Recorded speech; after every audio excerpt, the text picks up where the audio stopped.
ഇന്ന് നമ്മൾ നോക്കുന്നത് പൊളിറ്റിക്കൽ പാർട്ടീസ് എന്ന് പറയുന്ന ഒരു വലിയൊരു സംഭവമാണ്. പൊളിറ്റിക്കൽ പാർട്ടീസ് ഞാൻ എടുക്കാനുണ്ടായ കാരണം എന്താണെന്ന് ഞാൻ ആദ്യം പറയാം.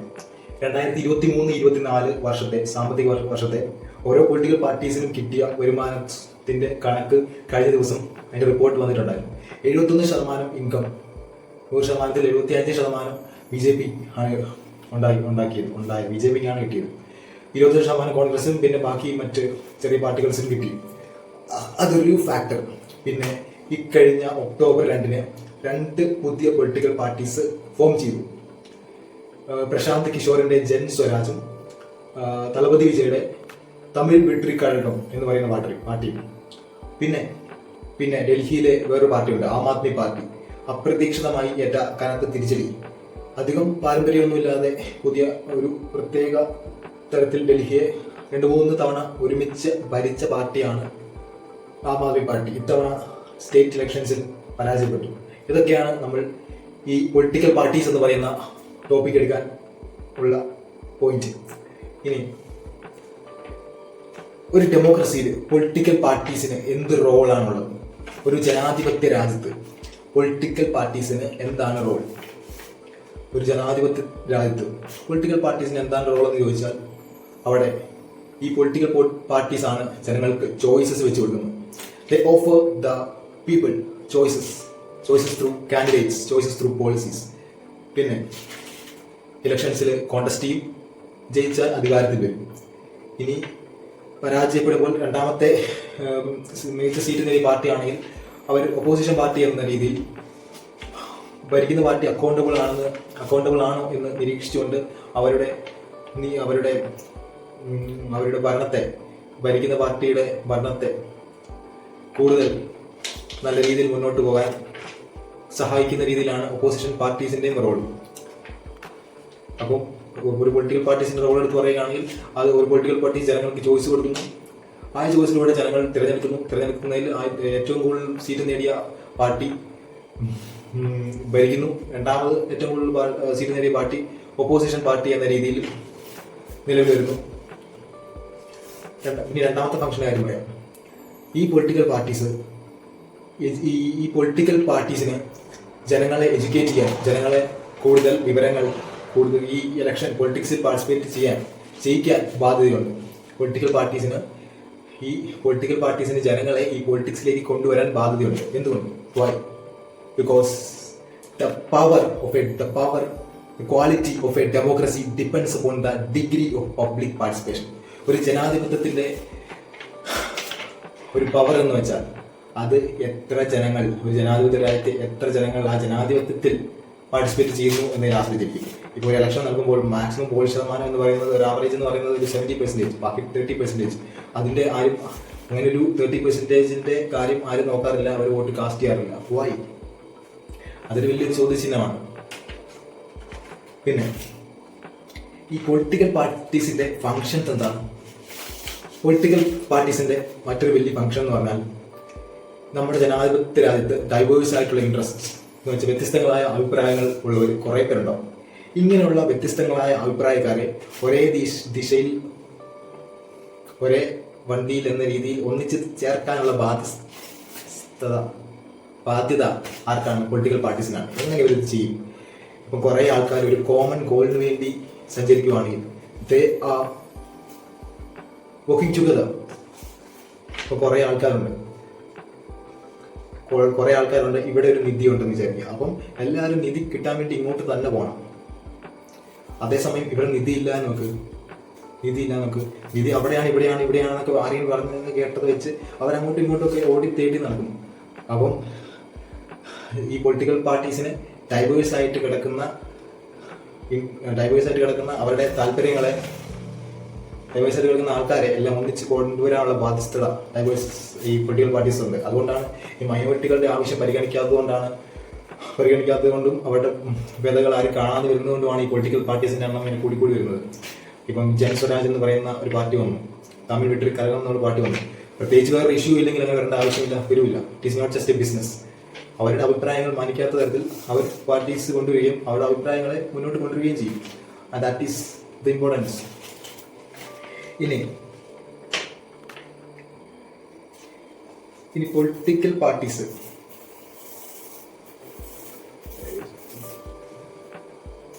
പിന്നെ ഈ നാഷണൽ പാർട്ടീസും റീജിയണൽ പാർട്ടീസും രണ്ട് തരത്തിലുള്ള പാർട്ടീസുണ്ട്. എന്തിനാണ് നാഷണൽ പാർട്ടീസും റീജിയണൽ പാർട്ടീസും വെച്ചേക്കുന്നത്? നാഷണൽ പാർട്ടീസ് എന്ന് പറഞ്ഞാൽ അത് ഇൻഫ്ലുവൻസ് എന്ന് പറഞ്ഞാൽ ഒരു 2 3 അല്ല എന്ന് വെച്ചാൽ രാജ്യത്തെ മിക്ക സംസ്ഥാനങ്ങളിലും ഒരു ഭൂരിഭാഗം ഒരു നല്ലൊരു സീറ്റുള്ള പാർട്ടീസിനാണ് നാഷണൽ പാർട്ടീസ് എന്ന് വിളിക്കുന്നത്. അതിനെ ഇലക്ഷൻ കമ്മീഷൻ അംഗീകരിക്കേണ്ടതുണ്ട്. ഇത്ര ശതമാനത്തിൽ കൂടുതൽ വോട്ട് കിട്ടുകയും ഇത്ര സീറ്റ് കൂടുതൽ കിട്ടുകയും വേണമെന്നൊക്കെയുണ്ട്. അങ്ങനെ കിട്ടിയ നാഷണൽ പാർട്ടിയായി. ആ നാഷണൽ പാർട്ടിക്ക് ഈ റീജിയണൽ കോൺഫ്ലിക്ട്സിലെല്ലാം ഇടപെടാനും രാജ്യത്തിന്റെ മൊത്തം കാര്യങ്ങളിൽ ഇടപെടാനുമുള്ള ബാധ്യതയുണ്ട്. അവരുടെ പാർട്ടിയുടെ ചിഹ്നം രാജ്യത്തുടനീളം റിസർവ്ഡ് ആയിരിക്കും. ഇപ്പം മണിപ്പൂരിൽ കുക്കി മേത്തി വിഭാഗങ്ങൾ തമ്മിൽ ഉണ്ടായൊരു തർക്കമുണ്ട്. അതായത് ആ തർക്കം എന്താണെന്ന് വെച്ചാൽ കുക്കി മേത്ത വിഭാഗക്കാർ മണിപ്പൂർ എന്ന് പറയുന്ന സ്ഥലത്ത്, ബീഹാർ മണിപ്പൂർ എന്ന് പറയുന്ന സ്ഥലത്ത് ഇവർക്ക് തമ്മിൽ ഒരു അഭിപ്രായ വ്യത്യാസം ഉണ്ടാകുന്നു. എന്താണ് അഭിപ്രായ വ്യത്യാസം? വർഷങ്ങളായി കുക്കി വിഭാഗക്കാരുടെ കയ്യിൽ ഉണ്ടായിരുന്ന ലാൻഡ്, അവർ ഉപയോഗിച്ചുകൊണ്ടിരിക്കുന്ന ലാൻഡ്, അവിടുത്തെ ഹൈക്കോർട്ട് ഇടപെട്ടതിന് ശേഷം അത് മീത്തൈ വിഭാഗക്കാരെ കൂടി ഷെഡ്യൂൾഡ് ട്രൈബ് എന്ന് പറയുന്ന റിസർവേഷൻ അവർക്ക് കൊടുക്കുകയും അപ്പോൾ ആ ലാൻഡിന്റെ ഓണർഷിപ്പ് അവരിലേക്കും കൂടെ വരികയും ചെയ്തപ്പോൾ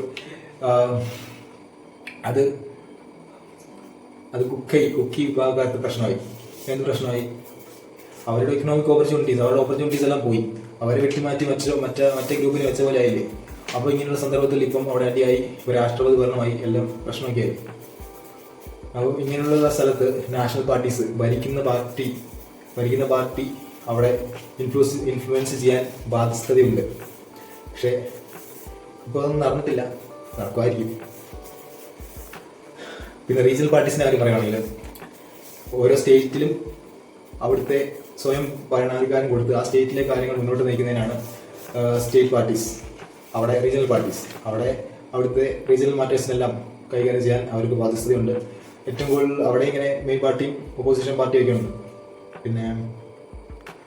പിന്നെ പൊളിറ്റിക്കൽ പാർട്ടി സിസ്റ്റംസ്, മെയിനായിട്ട് 3 type of political party systems ആണുള്ളത്.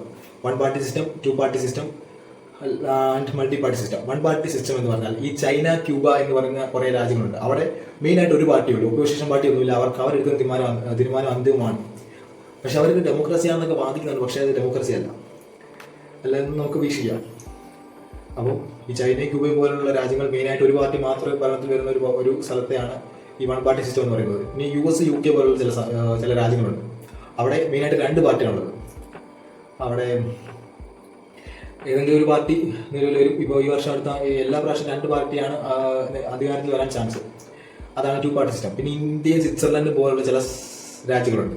അവിടെ 1 2 അല്ല, ബാക്കി കുറേ പാർട്ടീസ് ഇങ്ങനെ അധികാരത്തിൽ വരാൻ ചാൻസ് ഉണ്ട്. ഇപ്പം ഈ ഇന്ത്യയുടെ ഗവൺമെന്റ് ഇവിടെ ഇന്ത്യ സഖ്യമൊക്കെ ഉണ്ടായത് കോൺഗ്രസിന് മാത്രമല്ല, BSP പോലുള്ള ഒട്ടേറെ പാർട്ടീസിന്റെ അലയൻസ് ഉള്ളതുകൊണ്ടാണ്. ഇപ്പോൾ ഈ ഗവൺമെന്റിലെ നമ്മളിപ്പം ഇരിക്കുന്ന ഇന്ത്യയിലെ ഗവൺമെന്റ് BJP NDA പിന്നെ ചില വേറെ ചെറിയ പാർട്ടീസും കൂടെ കൂടിയിട്ടാണ് അവർ അലയൻസ് ആയിട്ടുള്ള ഗവൺമെന്റാണ് ഇപ്പം ഭരിച്ചുകൊണ്ടിരിക്കുന്നത്. അപ്പോൾ ഇങ്ങനൊരു ഗവൺമെന്റ് മൾട്ടി പാർട്ടി സിസ്റ്റത്തിലേ പറ്റത്തുള്ളൂ. അപ്പോൾ മെയിനായിട്ട് 3 പാർട്ടി സിസ്റ്റംസ് ഉണ്ട്. Single party system, multi party, പിന്നെ 2 പാർട്ടി സിസ്റ്റം. അടുത്തതായിട്ട് പൊളിറ്റിക്കൽ പാർട്ടീസ് എങ്ങനെയാണ് അവരുടെ നേതാക്കളെ തിരഞ്ഞെടുക്കുന്നത്? How do political parties select their leaders? Through internal democracy. A party should select their leaders through internal democracy. എന്താണ് ഇന്റേണൽ ഡെമോക്രസി? അത് പറയാം. ഒരു പാർട്ടി അധികാരത്തിൽ വന്നതിന് ശേഷം ജനങ്ങളോട് എങ്ങനെ നീതി പുലർത്തുന്നു, അവരുടെ അഭിപ്രായങ്ങൾ എങ്ങനെ മാനിക്കുന്നു, അതുപോലെ തന്നെ ഒരു പാർട്ടി ആ പാർട്ടിക്കുള്ളിലും അതിനകത്തെ ഓരോ അംഗങ്ങളോടും വ്യത്യസ്തങ്ങളായ അഭിപ്രായങ്ങളുള്ളവരുടെ അവരുടെ എല്ലാം ഭാഗം കേട്ടും വേണം നേതാക്കളെയും പദ്ധതികളും എല്ലാം നടപ്പാക്കാൻ. അതാണ് പാർട്ടിക്ക് അകത്ത് നടക്കുന്ന സംഘടനാപരമായ കാര്യങ്ങളാണ് ഇന്റേണൽ ഡെമോക്രസി എന്ന് ഉദ്ദേശിക്കുന്നത്. Party should select their leaders through internal democracy. അത് ചിലപ്പം ഗ്രാസ് റൂട്ട് ലെവലിലുള്ള ലോക്കൽ ലീഡേഴ്സ് ആണ് സെലക്ട് ചെയ്യുന്നത്. പുതിയതായിട്ടുള്ള ജനസമ്മതിയുള്ള നേതാക്കളെയായിരിക്കും സെലക്ട് ചെയ്യുന്നത്. ചിലപ്പോൾ കോൺഗ്രസ് പോലുള്ള പാർട്ടികൾ കാണിക്കുന്ന പോലെ ഡൈനാസ്റ്റിക് സക്സഷൻ എന്ന് പറയുന്ന സംഭവമായിരിക്കുക. എന്ന് വെച്ചാൽ ഇപ്പം എ എന്ന് പറയുന്ന ആൾ പാർട്ടിയുടെ ലീഡറാണ്. അയാളുടെ കാലശേഷവും പിന്നെ ബി, അയാളുടെ മകനായ ബി എന്ന് പറയുന്ന എ ബി എന്ന ആളും എ സി എന്ന് പറയുന്ന ആളൊക്കെയാണ് പിന്നെ ഭരിക്കുന്നത്. അതാണ് ഡൈനാസ്റ്റിക് സക്സഷൻ. അയാളുടെ മരണശേഷം അയാളുടെ മകളിലേക്കും ആ മകളുടെ മരണശേഷം അവളുടെ മകളുടെ മകളിലേക്കും ഒക്കെ പടരുന്ന രാഷ്ട്രീയത്തിനെയാണ് ഡൈനാസ്റ്റിക് സക്സഷൻ എന്ന് പറയുന്നത്. പിന്നെ ഇന്റേണൽ ഡെമോക്രസി എന്ന് പറയുന്ന സംഭവം അത്ര രീതിയിൽ എല്ലാ പാർട്ടികളും നടപ്പാക്കിയിട്ടില്ല. ഇപ്പോൾ ഉദാഹരണത്തിന് ഒരു വലിയ പാർട്ടിയുടെ മീറ്റിംഗ് വിളിക്കുക. അപ്പം ഏറ്റവും ജനസമ്മതിയുള്ള നേതാവും ഏറ്റവും താഴെത്തി കിടക്കുന്ന നേതാവിന് ഒരുപോലെ വ്യത്യസ്തമായ അഭിപ്രായം ഉണ്ടായാൽ മാനിക്കാൻ ചിലപ്പോൾ ബുദ്ധിമുട്ടൊക്കെ, പരസ്പരം അഭിപ്രായങ്ങൾ എടുക്കാൻ ബുദ്ധിമുട്ടുണ്ട്. അതുകൊണ്ട് പിന്നെ അതിന്റെ കാലതാമസം എല്ലാം അധിഷ്ഠാനമാക്കി ഇന്ത്യൻ ഡെമോക്രസി എല്ലാ പാർട്ടിയിലും നടക്കുന്നില്ല. അതൊക്കെ ഒരു വലിയ പ്രശ്നമാണ്. പിന്നെ ഈ പൊളിറ്റിക്കൽ പാർട്ടീസ് ഈ വർഷങ്ങൾ തോറും കുറെ പൊളിറ്റിക്കൽ പാർട്ടീസ് വരുന്നുണ്ടെന്ന് പറഞ്ഞു. ഇങ്ങനെ കുറെ പാർട്ടീസ് വരുന്നതുകൊണ്ട് എന്താ കാര്യം? എന്തൊക്കെയോ പ്രശ്നങ്ങൾ നടക്കുന്നുണ്ടോ? എന്താണ് പ്രശ്നങ്ങൾ? മെയിൻ ആയിട്ടുള്ള പ്രശ്നം എന്ന് പറഞ്ഞാൽ ഈ ഡൈനാസ്റ്റിക് സക്സഷൻ, ഇന്റേണൽ ഡെമോക്രസി നടക്കുന്നില്ല. ഡൈനാസ്റ്റിക് സക്സഷൻ, ഈ ഉള്ള ആളുടെ മക്കളുടെ മക്കൾക്ക് അങ്ങനെയാണ് അധികാരം പോകുന്നത്. പിന്നെ മണി ആൻഡ് മസിൽ പവർ എന്ന് പറഞ്ഞാൽ ഒരു ഇലക്ഷൻ്റെ സമയത്ത് മണി എന്ന് പറയുന്നത്, പണം എന്ന് പറയുന്നത്, ഫണ്ടിങ് എന്ന് പറയുന്നത് വളരെ ഇമ്പോർട്ടൻ്റ് ആണ്. ഇപ്പം ഞാൻ ഇലക്ഷൻ മത്സരിക്കാൻ നോക്ക്, ആ മണ്ഡലത്തിൽ എല്ലായിടത്തേക്കും എത്താനും അവരെല്ലാം കാണാനും ട്രാൻസ്പോർട്ടിംഗ് ഫെസിലിറ്റീസ്, പോസ്റ്റർ അടിക്കുന്നത്, അങ്ങനെയെല്ലാം ഭയങ്കര ഫണ്ട് വേണം. അപ്പോൾ പൊളിറ്റിക്കൽ പാർട്ടീസിൻ്റെ കയ്യിൽ അതില്ലാത്ത പക്ഷം ഇവിടെ ബൂഷുകളായിട്ടുള്ള വലിയ നേതാക്കളുടെ അവിടെയുള്ള ജനപ്രമാണികളുടെ മേൽ സമീപിക്കുകയും അവർ ഫണ്ട് തരുകയും ചെയ്യും. പക്ഷേ ഇപ്പം പ്രശ്നം എന്ന് വെച്ചാൽ ഇപ്പം ഞാൻ ഇങ്ങനെ മേടിച്ചിട്ട് ഞാൻ ജയിച്ചു, ഇലക്ഷൻ ജയിച്ചു, പിന്നെ ഞാൻ ഇങ്ങനെ തെറ്റായ കാര്യങ്ങളൊന്നും ചെയ്യൂലെന്ന് പറഞ്ഞാലും കുറേ നാൾ കഴിയുമ്പോൾ ഇവർ ഇങ്ങനെ വരും. ഇവർ തെറ്റായ എന്തെങ്കിലും കാര്യത്തിൻ്റെ സഹായം വേണമെന്ന് ചോദിച്ചാൽ നമുക്ക് ചെയ്തു കൊടുക്കാൻ പറ്റത്തില്ല. കാരണം എൻ്റെ ഒരു പ്രതിസന്ധി ഘട്ടങ്ങളിൽ അവൻ സഹായിച്ചതായതുകൊണ്ട് അവൻ്റെ ഒരു പ്രതിസന്ധി ഘട്ടത്തിൽ എനിക്ക് സഹായിക്കേണ്ടി വരാവുന്ന ഒരവസ്ഥ. അതുകൊണ്ട് അതാണ് മണി ആൻഡ് മസിൽ പവർ എന്ന് നമുക്ക് പിന്നീടുള്ള കാലഘട്ടത്തിൽ അനുഭവിക്കേണ്ടി വരുന്ന ബുദ്ധിമുട്ട്. നമുക്കൊരു നല്ലൊരു ഭരണം കിട്ടാത്ത അവസ്ഥ, അതാണ് വേറൊരു പ്രശ്നം. പിന്നെ വേറൊരു പ്രശ്നം എന്ന് പറയുന്നത് ഓരോ വർഷം കഴിയുന്തോറും ഈ പബ്ലിക് പാർട്ടിസിപ്പേഷൻ കുറഞ്ഞുകൊണ്ടേയിരിക്കുകയാണ്. ഇതൊക്കെയാണ് പൊളിറ്റിക്കൽ പാർട്ടീസ് ഫേസ് ചെയ്യുന്ന പ്രോബ്ലംസ്. പിന്നെ എങ്ങനെയാണ് ഈ പൊളിറ്റിക്കൽ പാർട്ടീസ് അവരുടെ സിദ്ധാന്തങ്ങളും അവർ ഏത് ഭാഗക്കാർക്ക് വേണ്ടിയാണ് നിൽക്കുന്നത്, അവർ എന്തിനു വേണ്ടിയാണ് നിലകൊള്ളുന്നതൊക്കെ പറയുന്നത്? ഇപ്പം അവരെങ്ങനെയാണ് തിരഞ്ഞെടുക്കുന്നതെന്ന് ചോദിച്ചാൽ ഇപ്പം ഹിസ്റ്റോറിക്കലായിട്ട് തന്നെ കുറേ സോഷ്യൽ ഡിവിഷൻസും എല്ലാ കാര്യങ്ങളും ഉണ്ട്. പ്രശ്നങ്ങൾ എങ്ങനെയൊക്കെയാണ് നടക്കുന്നതെന്ന് അറിയാം. അപ്പോൾ അതിൽ നിന്ന് ഉൾക്കൊണ്ടുകൊണ്ട് മെയിനായിട്ട് ഒരു സോഷ്യലിസം, ലിബറലിസം, ലിബർട്ടിയനിസം, കമ്മ്യൂണിസം, ഇതിങ്ങനെയൊക്കെയാണ്. എന്ന് വെച്ചാൽ ഒരു ക്ലാസ്ലെസ് ആയിട്ടുള്ള സൊസൈറ്റിക്ക് വേണ്ടി നിലകൊള്ളുക, എല്ലാവർക്കും അവരുടെ ഇഷ്ടത്തിനനുസരിച്ച് പോകുന്ന രീതിയിലുള്ള സമ്പ്രദായമാക്കി ഗവൺമെന്റിന്റെ പവർ കുറയ്ക്കത്തക്ക വിധമല്ല നോക്കി എല്ലാവരും ഈക്വലായിട്ട് റേറ്റ് ചെയ്യുന്നതൊക്കെയാണ് ഈ സിദ്ധാന്തങ്ങൾ പറയുന്നത്. ഇതിനകത്ത് ഓരോ സിദ്ധാന്തങ്ങൾ ഓരോ പാർട്ടി കടമെടുത്ത് അവരുടെ ആശയങ്ങളും എല്ലാം രൂപീകരിച്ച് ജനങ്ങളിലേക്ക് ഇറങ്ങുമ്പോൾ അവർ നല്ലവണ്ണം ആവശ്യങ്ങൾ പ്രകടിപ്പിച്ചാൽ, അവരുടെ സംഭവങ്ങൾ പ്രകടിപ്പിച്ചാൽ, അവർക്ക് ഇഷ്ടപ്പെട്ടാൽ, ജനങ്ങൾക്ക് ഇഷ്ടപ്പെട്ടാൽ ജനങ്ങൾ അവരെ അധികാരത്തിലേക്ക് വിടും. അധികാരത്തിലിട്ട ശേഷം ഇങ്ങനെയൊരു ഭരണമായിരിക്കും. ഇപ്പം കമ്മ്യൂണിസ്റ്റ് പാർട്ടിയാണ് ജയിക്കുന്നതെങ്കിൽ ഒരു ക്ലാസ്ലെസ് സൊസൈറ്റിക്ക് വേണ്ടിയാണ് നിലകൊള്ളുന്നത്. അതുപോലെ തന്നെ ഓരോ പാർട്ടിക്കും അതിൻ്റെതായ ഐഡിയോളജി ഉണ്ട്. ആ ഐഡിയോളജി അനുസരിച്ചാണ് അവർ പ്രവർത്തിക്കുന്നത്. ചില പാർട്ടീസ് ഉണ്ട് മജോറിറ്റീസിന് വേണ്ടി മാത്രം നിലകൊണ്ട് മജോറിറ്റീസിൻ്റെ കൂടെ നിലണ്ടാലേ മജോറിറ്റി വോട്ട് കിട്ടുള്ളൂ. അപ്പോൾ മജോറിറ്റീസിൻ്റെ കാര്യം നോക്കണ്ടല്ലോ. അങ്ങനെ നിൽക്കുന്ന പാർട്ടീസും ഉണ്ട്. അതൊക്കെയാണ് ഈ ജനാധിപത്യത്തിൻ്റെ ക്ഷാമം. പിന്നെ ഒരു ഇലക്ഷന്റെ സമയത്ത് പൊളിറ്റിക്കൽ പാർട്ടീസിന്റെ റോൾ എന്താണ്? പാർട്ടീസിന്റെ റോൾ, ഒരു പാർട്ടീസ് അവരുടെ റെപ്രസെന്റേറ്റീവിനെ ഇന്റേണൽ ഡെമോക്രസി വഴി തിരഞ്ഞെടുക്കുന്നു. അതിനകത്ത് ഡൈനാസ്റ്റിക് സക്സഷനും മറ്റു ഒന്നും ഉണ്ടാകാതിരിക്കാൻ വേണം മാക്സിമം ശ്രദ്ധിക്കാൻ. പിന്നെ അവരുടെ കാൻഡിഡേറ്റിനെ ഈ മണിയും മസിൽ പവറും ഇങ്ങനത്തെ പ്രത്യേക വിഭാഗക്കാരിൽ പൈസ ഒന്നും വാങ്ങാതെ കൃത്യമായി രീതിയിൽ നടത്തി ഇലക്ഷൻ ജയിച്ചതിന് ശേഷം ഭരണത്തിലേറണം. അതാണ് ഒരു മെയിനായിട്ടുള്ള പോയിന്റ്. അവിടെ പബ്ലിക് പാർട്ടിസിപ്പേഷനും ഹൈ ആയിരിക്കണം. ബിക്കോസ് പിന്നെ ഈ പൊളിറ്റിക്കൽ പാർട്ടീസ് ഇലക്ഷൻ സമയത്ത് കുറേ സ്ട്രാറ്റജീസ് ഇടും ജയിക്കാൻ വേണ്ടി. അതെങ്ങനെയാണ് ഇടുന്നത്? അവരുടെ കയ്യിലുള്ള പാർട്ടീസിന് ലിമിറ്റഡ് ടൈമും ലിമിറ്റഡ് ഫണ്ടും ആയിരിക്കും ഉള്ളത്. അപ്പം കയ്യിലുള്ള ഫണ്ട് വെച്ചും കയ്യിലുള്ള സമയം വെച്ചും മാക്സിമം ആൾക്കാരിലേക്ക് ഇറങ്ങി ചെല്ലണം. അപ്പം ജനസംഖ്യാനുപാതികമായി കൂടുതൽ ആൾക്കാർ ഉള്ള സ്ഥലത്തും അല്ലെങ്കിൽ കൂടുതൽ സമയം ചെലവഴിക്കേണ്ടത് അവസ്ഥയൊക്കെ വരും. ഇപ്പം സമയം തീരെ കുറവാണെങ്കിൽ എല്ലാ ആൾക്കാരുടെ അടുത്തേക്ക് ഇറങ്ങി ചെല്ലാൻ പറ്റില്ല, പൊതുവായിട്ടുള്ള പര്യടനങ്ങൾ നടക്കുള്ളൂ. ഇനി സമയം ഒത്തിരി ഉണ്ടെങ്കിൽ വീടുകൾ കയറി അവരുടെ ആവശ്യങ്ങൾ അറിയിക്കാനും ഒക്കെ സാധിക്കും. അതാണ് ഇലക്ഷൻ സ്ട്രാറ്റജി എന്നുകൊണ്ട് ഉദ്ദേശിക്കുന്നത്. പിന്നെ അടുത്തതായിട്ട് മണി. ഈ ഇലക്ഷനിൽ മണി ഒരു നല്ലൊരു ഇമ്പാക്റ്റ് പ്ലേ ചെയ്യുന്നുണ്ടെന്ന് ഞാൻ പറഞ്ഞു. സ്വകാര്യ ആൾക്കാർ നിക്ഷിപ്ത താല്പര്യങ്ങൾക്ക് വേണ്ടി നമ്മളെ ഉപയോഗിക്കുമ്പോൾ നമ്മൾ തിരിച്ച് അവർക്ക് നമ്മളെ അവർ ഉപയോഗിക്കുമെന്ന് മറക്കരുത് എന്ന് ഞാൻ പറഞ്ഞു. പിന്നെ മണിക്കൊരു വലിയൊരു റോളുണ്ട്. അൺഫെയർ അഡ്വാൻറ്റേജ് ആണ് money in political elections campaigns. പിന്നെ ഒരു പൊളിറ്റിക്കൽ പാർട്ടീനെ അവരധികാരത്തിൽ വന്നാൽ അവരെങ്ങനെയാണ് മഹത്തരമാക്കുന്നത്? അവരുടെ ഭരണം തന്നെയാണ്, അവരുടെ നല്ല ഭരണം തന്നെയാണെന്ന് പറയും. നല്ല ഭരണത്തിൽ എന്തൊക്കെ ഉൾക്കൊള്ളും? A government should be transparent, accountable, and it should be close to its citizens, and the program should be included for the population's benefit. കേവലം കണക്കുകൾ മാത്രം ഇന്ത്യ വളരുന്നു, ഇന്ത്യ GDP ഇത്ര വളർന്നു എന്ന് മുക്കി പറയുന്നതല്ല. അവരുടെ ജീവിതം, ഓരോ വ്യക്തികളുടെയും ജീവിത നിലവാരവും ആവശ്യങ്ങളും എല്ലാം പരിഗണിച്ച് വേണം മുന്നോട്ട് നീങ്ങാൻ. അല്ലാതെ GDPക്ക് വേണ്ടി മുന്നോട്ട് നീങ്ങുന്നത് മാത്രമല്ല രാജ്യത്തിൻ്റെ ഇത്. GDP എന്ന് പറയുമ്പോൾ ചിലപ്പം വലിയ വലിയ കമ്പനികൾ, സൂപ്പർ റിച്ച് ആയിട്ടുള്ള ആൾക്കാർ മാത്രം പറയും ഈ റിച്ചും പോർ തമ്മിൽ ജനറേഷൻ ഗ്യാപ്പ് പോകും. ആ ജനറേഷൻ അല്ല, മണി ഗ്യാപ്പ് വരും, വർദ്ധിക്കും. റിച്ചിൻ്റെ വീണ്ടും പണം കൊണ്ടുകൊള്ളും. അപ്പോൾ അതുവഴി GDP തന്നെയാണ് കൂടുന്നത്. പക്ഷേ ഇതങ്ങനെയല്ല. ഈ ഒരു ഗവൺമെൻറ് അവർ ചെയ്യുന്ന കാര്യങ്ങൾ മറ്റുള്ളവരെ അറിയിക്കാൻ, അവർ ചോദിച്ചാൽ അറിയിക്കാൻ ബാധ്യതയുണ്ട്. അതാണ് ട്രാൻസ്പെറൻസി എന്ന് ഉദ്ദേശിക്കുന്നത്. പിന്നെ ചെയ്ത തെറ്റിനും ചെയ്ത കാര്യങ്ങൾക്കും എല്ലാം അവർ റെസ്പോൺസിബിൾ ആയിരിക്കണം. അതാണ് അക്കൗണ്ടബിൾ എന്ന് ഉദ്ദേശിക്കുന്നത്. should be responsible, accountable, and should always in a connection with the government. പിന്നെ ജനങ്ങൾക്ക് വേണ്ടിയുള്ള പോളിസീസും പ്രോഗ്രാംസും എല്ലാം എപ്പോഴും അതിൻ്റെ ആവശ്യങ്ങൾക്കനുസരിച്ച് മുന്നോട്ട് വരണം. ഇതൊക്കെയാണ് ഒരു നല്ല ഗവൺമെൻറ്റിൻ്റെ പൊളിറ്റിക്കൽ പാർട്ടി ഇത് ഇലക്ഷനുകൾ റൂളിൽ വന്നാൽ. പിന്നെ പൊളിറ്റിക്കൽ പാർട്ടീസ് ഇങ്ങനെ നിലവിൽ വന്ന പലതരത്തിൽ ഇങ്ങനെ സോഷ്യലും എക്കണോമിക്കും ആയിട്ടുള്ള ഇഷ്യൂസിനെ ഹാൻഡിൽ ചെയ്യാറുണ്ട്. ചിലർ ടാക്സേഷൻ കുറയ്ക്കും, ചിലർ കൂട്ടും, ചിലർ ഇങ്ങനെ കുറേ പോളിസീസ് ഇംപ്ലിമെൻറ്റ് ചെയ്യും, ചിലർ ഇങ്ങനെ ബേസിക് ആയിട്ടുള്ള ഹെൽത്ത് കെയർ എല്ലാം ഫ്രീ ആയിട്ട് കൊടുക്കും, ചിലർക്ക് ഇങ്ങനെ സ്ത്രീകൾക്ക് പരിഗണന കൊടുക്കും. അങ്ങനെ ഒത്തിരി കാര്യങ്ങൾ. ഇപ്പം തമിഴ്നാട്ടിൽ പെട്ടെന്നുള്ള അപകടങ്ങൾ, പ്രത്യേകിച്ച് വാഹനാപകടങ്ങളിലൊക്കെ 48 മണിക്കൂർ വരെ ഫ്രീ ആയിട്ടുള്ള ചികിത്സകൾ കൊടുക്കുന്ന സംവിധാനമൊക്കെ ഒരുക്കഴിഞ്ഞു. ഇതെല്ലാം പൊളിറ്റിക്കൽ പാർട്ടീസിൻ്റെ അവരുടെ ഒരു ഇതിനെ സൂചിപ്പിക്കുന്നതാണ്. അവരുടെ ഒരു ജനങ്ങളുമായിട്ടുള്ള കണക്ഷൻ, അവർക്ക് ജനങ്ങൾക്ക് വേണ്ടി നിലകൊള്ളുന്ന പൊളിറ്റിക്കൽ പാർട്ടി ആണെന്നൊരു ഇത്.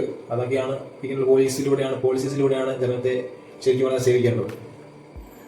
പിന്നെ ഈ പ്രധാനമായിട്ട് പറയുകയാണെങ്കിൽ എനിക്ക് വ്യക്തിപരമായിട്ട് കോലീഷൻ ഗവൺമെൻറ്റും മൾട്ടി പാർട്ടി സിസ്റ്റമാണ് ഇഷ്ടം. പക്ഷേ അതിന് കുഴപ്പമുണ്ട്. കോലീഷൻ ഗവൺമെൻറ് മൾട്ടി പാർട്ടി സിസ്റ്റമൊക്കെ ആണെങ്കിൽ എല്ലാവരും അഭിപ്രായങ്ങളും മാനിക്കും. മൈനോറിറ്റികളുടെ മജോറിറ്റിയുടെ അഭിപ്രായം ഒന്നും ഇങ്ങനെ വേർതിരിച്ച് കാണുമല്ലോ. പക്ഷേ എന്ത് കാര്യങ്ങൾ ഇംപ്ലിമെൻറ്റ് ചെയ്യാനും അത് മെല്ലെ നടക്കുകയുള്ളൂ. കാരണം എല്ലാവരുടെയും അഭിപ്രായങ്ങളും എല്ലാവരും സംബന്ധിച്ച് പയ്യെ പരിപാടി നടക്കുകയുള്ളൂ. ഇനി ഇപ്പോൾ പരിപാടി നല്ലൊരു സംഭവത്തിന് വേണ്ടി ആണ് നമ്മൾ മുന്നിട്ടിറങ്ങുന്നെങ്കിലും ഒരു കോലീഷൻ ഗവൺമെൻറ്റാണ്, കൂടെയുള്ള ഒരുത്തൻ നമുക്ക് ഇഷ്ടപ്പെട്ടില്ലെങ്കിൽ അത് നടക്കില്ല. പിന്നെ അവൻ കാലുവാരിയാൽ ഗവൺമെൻറ് തന്നെ താഴ്വിടും. പ്രശ്നം പിന്നെ അടുത്ത് ഗവൺമെൻറ്റിന് വേണ്ടി ഇരിക്കേണ്ടി വരും. അപ്പോൾ അതെല്ലാം പ്രശ്നമാണ്.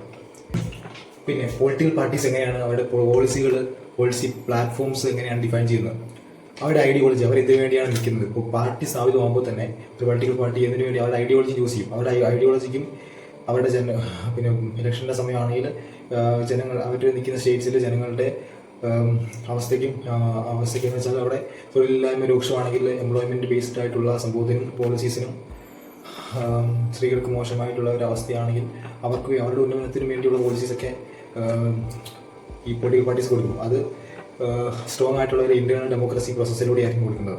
കാരണം നല്ല ഡിസ്കഷനിലൂടെയും, കാരണം ഗ്രാസ് റൂട്ട് ലെവലിലുള്ള ലീഡേഴ്സിനോട് വരെ അന്വേഷിച്ചിട്ട് വേണം ഈ എന്തൊക്കെയാണ് പ്രശ്നങ്ങൾ, ബുദ്ധിമുട്ടുകളെന്ന് അറിയാനും അതുവഴി വേണം ഈ പദ്ധതികളും പോളിസീസും പ്രോഗ്രാംസും എല്ലാം നടപ്പാക്കാനും. പിന്നെ ഈ ഒപ്പോസിഷൻ പാർട്ടിയുടെ കാര്യം എന്താണെന്ന് ചോദിച്ചാൽ, ഇപ്പം ഭരിക്കുന്ന ഗവൺമെൻറ് അവരെടുക്കുന്ന എല്ലാ തീരുമാനങ്ങളും ശരിയാകണമെന്നില്ല. അവരുടെ ട്രാൻസ്പെറൻസിയും അവരുടെ അക്കൗണ്ടബിലിറ്റിയും അവരുടെ ഡിസിഷൻസിൻ്റെ എല്ലാം റീചെക്ക് ചെയ്യേണ്ടതും ചെക്സ് ആൻഡ് ബാലൻസസിലൂടെ അവരുടെ ചോദ്യം ചോദിക്കുകയും പ്രശ്നങ്ങൾ മുന്നോട്ട് കാണിക്കുകയും എല്ലാം ചെയ്യേണ്ടത് ഒപ്പോസിഷൻ ആയിട്ടുള്ള ഗവൺമെൻറ്റ്സാണ്. ഇപ്പം സെൻട്രൽ ഗവൺമെൻറ്റിൻ്റെ കാര്യം എടുക്കുകയാണെങ്കിൽ ഇപ്പം പുതിയതായിട്ട് സെൻട്രൽ ഗവൺമെൻറ് ഓർഡർ ഇട്ടിട്ടുണ്ട് കോട്ടയത്തിന്, പിന്നെ അങ്ങനെ ഗുജറാത്ത്, കോട്ടയല്ല, കൊല്ലത്തിൻ്റെയും ഗുജറാത്ത് പിന്നെ ആൻഡമാൻ നിക്കോബാറിൻ്റെ തീരത്ത് നിന്നെല്ലാം കടൽ മണൽ ഖനനം നടത്തുന്നു. മണൽ അതുപോലെ ചുണ്ണാമ്പ് പോലുള്ള മിശ്രിതങ്ങളെ എല്ലാം ഖനനം നടത്തുന്നു കടലിലെ. കോട്ടയത്തെ സംബന്ധിച്ച് കോട്ടയല്ല, അവിടുത്തെ കൊല്ലം എന്ന് പറയുന്നത് അവിടുത്തെ സംബന്ധിച്ച് ഒരു വലിയൊരു ജനത ഉപജീവന മാർഗമായി കണക്കാക്കുന്ന മത്സ്യ മേഖലയാണ്. മത്സ്യത്തൊഴിലാളികൾ അതിനേക്ക് ഉള്ള ആൾക്കാർ ഉള്ള ഒരു സ്ഥലമാണ് അവിടെ. അപ്പം ഒട്ടേറെ പേരുടെ ജോലി നഷ്ടപ്പെടും, പ്രകൃതി ആഘാതങ്ങളും എല്ലാം ഉൾക്കൊണ്ടുകൊണ്ട് ഇവൻ ഒപ്പോസിഷൻ പാർട്ടി കോൺഗ്രസ് റിപ്പോർട്ട് ചെയ്യാൻ വേണ്ടി അതിനെതിരെ പ്രക്ഷോഭം ഉയർത്തിയിട്ടുണ്ട്. അതുപോലെ തന്നെ ഇപ്പം കേരള ഗവൺമെൻറ്റിൻ്റെ ഒരു കാര്യം എടുക്കുകയാണെങ്കിൽ, ഇപ്പം കേരളത്തിൽ LDF ഗവൺമെൻറ് കൊണ്ടുവരാൻ പോകുന്ന ബ്ലൂറി പാലക്കാട്. അപ്പം അവിടെ കാലാതീതമായി ഗ്രൗണ്ട് വാട്ടർ വെള്ളത്തിൻ്റെ അളവ് കുറഞ്ഞുകൊണ്ടിരിക്കുന്ന സാഹചര്യത്തിൽ അവിടുത്തെ ഓപ്പോസിഷൻ പാർട്ടി ആയിട്ടുള്ള കോൺഗ്രസ് അതിനെതിരെയും ജനങ്ങളുടെ അഭിപ്രായം ചൂണ്ടിക്കാട്ടിയിട്ടുണ്ട്. ജനങ്ങളുടെ അഭിപ്രായങ്ങൾ ചൂണ്ടിക്കാട്ടുക എന്നാണ് പ്രധാനമായിട്ടും ഒരു ഒപ്പോസിഷൻ പാർട്ടിയുടെ കടമ. കൺസ്ട്രക്റ്റീവായിട്ടുള്ള ക്രിറ്റിസിസം എല്ലാം കൊടുക്കാനുള്ള ബാധ്യത ഈ ഒപ്പോസിഷൻ പാർട്ടീസിനുണ്ട്. അതാണ് ഈ ഒപ്പോസിഷൻ പാർട്ടീസിൻ്റെ ഒരു ഇമ്പോർട്ടൻ്റ് റോള്. പിന്നെ കൊലീഷൻ ഗവൺമെൻറ്റ്സ് എന്താണ്? ഒരു പാർട്ടിക്ക് അധികാരത്തിലേറാൻ വേണ്ടത്ര സീറ്റ് ഇല്ലാത്ത അവസ്ഥയിൽ 2 or 3 പാർട്ടീസിനെ കൂട്ടുപിടിച്ച് ഭരണത്തിലേറുന്ന അവസ്ഥയാണ് കൊലീഷൻ ഗവൺമെൻറ്. ഒരു പാർട്ടിക്ക് വ്യക്തമായ ഭൂരിപക്ഷം ഇല്ലാത്തപ്പോൾ 2 or 3 പാർട്ടി കൂടെ ചേർന്ന് കയറുന്നതിനാണ് കൊലീഷൻ ഗവൺമെൻറ്റ്സ് എന്ന് പറയുന്നത്. ഇവിടെ എന്ന് പറയുമ്പോൾ നല്ല ഒരു സ്റ്റെബിലിറ്റി ഉണ്ടാവും. പക്ഷേ സ്റ്റെബിലിറ്റി എന്ന് പറഞ്ഞാൽ എല്ലാ ആൾക്കാരുടെയും ഡിസിഷൻ മേക്കിങ്ങും അഭിപ്രായങ്ങളും എല്ലാം മാനിക്കും. പക്ഷേ ഒരാൾ കാല് വാരിയ പിന്നെ ആ ഡിസിഷനെ നടക്കാവില്ല. പിന്നെ ടൈം, അതിൻ്റെ പ്രശ്നങ്ങളുണ്ട് കൊലീഷൻ ഗവൺമെൻറ്റിൽ. പിന്നെ parties should contribute to democratic processes. ഒരു പാർട്ടീസിന് ഡെമോക്രാറ്റിക് പ്രോസസ്സിൽ കോൺട്രിബ്യൂട്ട് ചെയ്യാൻ ഒരു ബാധ്യതയുണ്ട്. ഡെമോക്രസി എന്ന് പറഞ്ഞാൽ ജനങ്ങൾക്ക് വേണ്ടി ജനങ്ങളാൽ തിരഞ്ഞെടുക്കപ്പെട്ട സംവിധാനമാണ്. ജനങ്ങൾക്ക് വേണ്ടി പോളിസീസിലൂടെയും പ്രോഗ്രാംസിലൂടെയും എല്ലാം പൊളിറ്റിക്കൽ പാർട്ടീസ് സംഭവങ്ങൾ ഇംപ്ലിമെൻറ്റ് ചെയ്യേണ്ടതുണ്ട്. പിന്നെ വാട്ട് റിഫോംസ് ക്യാൻ പിന്നെ പൊളിറ്റിക്കൽ പാർട്ടീസിനെ ഇമ്പ്രൂവ് ചെയ്യാൻ എന്തൊക്കെയാണ് വേണ്ടത്? ഇപ്പം മെയിനായിട്ടുള്ള മണി ആൻഡ് മസിൽ പവർ വെച്ചിട്ട് പൊളിറ്റിക്കൽ പാർട്ടീസിനെ ലിമിറ്റ് ചെയ്യുക, അത് ലിമിറ്റേഷനാണ്. അപ്പം ഈ ഗവൺമെൻറ് തന്നെ പൊളിറ്റിക്കൽ ഇലക്ഷൻ സമയത്ത് പൊളിറ്റിക്കൽ പാർട്ടീസിന് ഒരു റെക്കഗ്നൈസ്ഡ് ആയിട്ടുള്ള മെയിനായിട്ടുള്ള പൊളിറ്റിക്കൽ പാർട്ടീസിന് തുല്യമായി ഫണ്ട് കൊടുക്കണം. പിന്നെ മോർ പൊളിറ്റിക്കൽ പാർട്ടി, പിന്നെ ഈ വോട്ടിംഗ് മാൻഡേറ്ററി ആക്കണം. അതുവഴി കൂടുതൽ ആൾക്കാരുടെ പാർട്ടിസിപ്പേഷൻ കിട്ടും. പിന്നെ പിന്നെ പിന്നെ ഫെയർ ആയിട്ടുള്ള പോളിസീസും പ്രോഗ്രാംസും എല്ലാം വഴി കുറച്ചുകൂടി പൊളിറ്റിക്കൽ പാർട്ടീസിനെ നല്ലവണ്ണം മെയിൻറ്റെയിൻ ചെയ്യണം. ഇതൊക്കെയാണ് നമ്മുടെ ഫൗണ്ടേഷൻ ലെവലിലുള്ള പൊളിറ്റിക്കൽ പാർട്ടീസിനെ പറ്റിയുള്ള വീക്ഷണം. അതിനുശേഷം താങ്ക് യു.